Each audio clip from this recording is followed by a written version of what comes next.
جسے علیحدگی میں دیکھ کر حضرت مریم خوف زدہ ہو گئی اور وہ اپنی عصمت کی حفاظت کے لیے فکر مند ہو گئی۔ گو کہ فرشتے کے چہرے پر تقویٰ کے آثار نمایاں تھے، تاہم بی بی نے اپنی عصمت کی حفاظت کے لیے اللہ کی پناہ میں دے دیا۔ یہ عفت و پاک بازی کا ایک طرح کا امتحان تھا جو اللہ کے خاص بندوں پر اکثر ہوتا ہے۔ آپ نے اس شخص سے کہا کہ وہ وہاں سے چلا جائے۔ ان کی پریشانی دیکھ کر نوجوان نے کہا کہ گھبرانے کی ضرورت نہیں ہے، میں انسان نہیں ہوں، اللہ تعالیٰ کی طرف سے بھیجا گیا ایک فرشتہ ہوں۔ آنے کی وجہ بتاتے ہوئے فرشتے نے کہا کہ آپ کو ایک پاکیزہ اور مبارک و مسعود بچے کی ولادت کی خوشخبری دینے آیا ہوں۔ حضرت مریم کو بہت تعجب ہوا، وہ بولی کہ یہ کیسے ممکن ہے کیونکہ وہ شادی شدہ نہیں تھی۔ فرشتے نے کہا کہ اس سے اللہ تعالیٰ نے حضرت آدم علیہ السلام کو ماں اور باپ دونوں کے بغیر پیدا فرما چکا ہے اور حضرت حوا علیہ السلام کو صرف مرد کے وجود سے پیدا فرمایا۔ حضرت مریم جب حاملہ ہوئیں تو دور جگہ چلی گئیں۔ اس بارے میں ایک قصہ کئی بزرگوں نے ذکر کیا ہے کہ جب آپ کا حمل ظاہر ہوا تو سب سے پہلے بنی اسرائیل کے عابد اور زاہد شخص وہب بن منوع جو آپ کے خالہ زاد بھائی تھے، انتہائی تعجب میں پوچھا کہ اے مریم، کیا بیج کے بغیر کھیتی اگ سکتی ہے؟ فرمایا جی ہاں، بتاؤ کس نے سب سے پہلی مرتبہ کھیتی کو پیدا کیا؟ پھر پوچھا کیا بغیر مرد کے اولاد ہو سکتی ہے؟ فرمایا کہ جی ہاں، اللہ تعالیٰ نے حضرت آدم علیہ السلام کو بغیر ماں باپ کے پیدا فرمایا۔ پھر کہا اچھا اپنی خبر دو۔ حضرت مریم نے فرمایا کہ اللہ تعالیٰ نے مجھے خوشخبری دی ہے اپنی طرف سے ایک نشانی جس کا نام مسیح عیسیٰ بن مریم ہوگا، دنیا اور آخرت میں صاحب مرتبہ ہوگا اور لوگوں سے بچپن اور بڑھاپے میں کلام کرے گا۔ محمد بن اسحاق نے فرماتے ہیں جب حضرت مریم کے حاملہ ہونے کی خبر بنی اسرائیل میں عام ہو گئی تو بہت سے افراد نے حضرت زکریا علیہ السلام کے گھر آنا جانا بند کر دیا، آپ پر الزامات اور بہتان لگانے شروع کر دیے۔ حضرت مریم نے لوگوں سے علیحدگی اختیار کر لی اور دور تنہائی میں چلی گئی۔ جب حمل کا درد شروع ہوا تو آپ نے ایک درخت کا سہارا لیا اور ان کے نیچے بیٹھ گئیں۔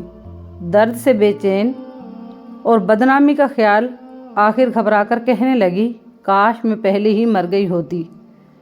بے سر و سامانی کے اس مشکل وقت میں اللہ تعالیٰ نے حضرت مریم کے قدموں کے قریب ایک نہر جاری کر دی اور آواز آئی پانی پیو اور کھجور کھاؤ تاکہ جسم کو طاقت ملے اور پھر اپنی اولاد کو دیکھ کر آنکھوں کو ٹھنڈک پہنچاؤ۔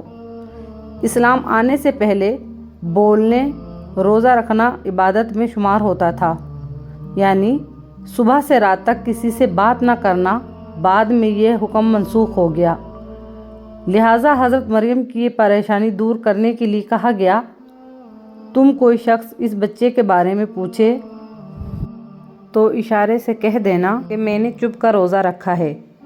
جب حضرت مریم کو کچھ تسلی ہوئی اور حضرت عیسیٰ علیہ السلام پیدا ہوئے، پھر آپ اپنے بیٹے کو قوم کے پاس لے آئیں۔ قوم کے لوگ آپ کی گود میں بچہ دیکھ کر غضبناک ہو گئے اور آپ کے عبادت گزار اور پاکیزہ خاندان کا حوالہ دیتے ہوئے آپ سے بدگمان ہوئے اور الزام لگانا شروع کر دیے۔ جب حالات بہت تنگ ہو گئے اور سوچ سمجھ بھی ختم ہو گئی، صرف توکل کا مدار اللہ تعالیٰ کی ذات پر ہی رہ گیا، تب حضرت مریم نے بچے کی طرف اشارہ کرتے ہوئے کہا کہ اس بچے سے بات کر لو، تمہارے سارے سوالوں کے جواب یہ بچہ دے گا۔ سرکش لوگوں نے کہا کہ بھلا یہ دودھ پیتا بچہ ہمارے سوالوں کا جواب کیسے دے گا؟ ہم کیوں کر اس سے بات کریں؟ قوم کی یہ بات سن کر حضرت عیسیٰ علیہ السلام نے تقریر شروع کر دی جس کا ذکر اللہ تعالیٰ نے قرآن مجید میں یوں فرمایا ہے، اور جب بچے نے فرمایا میں ہوں اللہ کا بندہ، اس نے مجھے ایک کتاب دی اور مجھے نبی کیا، اس نے مجھے مبارک کیا، میں کہیں ہوں مجھے نماز اور تقوی کی تاکید فرمائی، جب تک میں زندہ رہوں اپنی ماں سے اچھا سلوک کرنے والا، اور مجھے زبردست بدبخت نہیں بنایا، اور سلامتی ہے مجھ پر جس دن میں پیدا ہوا اور جس دن میں مروں اور جس دن زندہ اٹھایا جاؤں گا۔ بخاری شریف میں حضرت عبیدہ بن صامت سے مروی ہے کہ رسول اللہ صلی اللہ علیہ وسلم نے فرمایا کہ جس نے گواہی دی کہ اللہ کے سوا کوئی معبود نہیں، وہ اکیلا ہے، اس کا کوئی شریک نہیں، اور محمد صلی اللہ علیہ وسلم اللہ کے بندے اور رسول ہیں، اور عیسیٰ اللہ کے بندے اور رسول ہیں جن کو اللہ نے مریم کی گود میں ڈالا اور اس کی روح ہے۔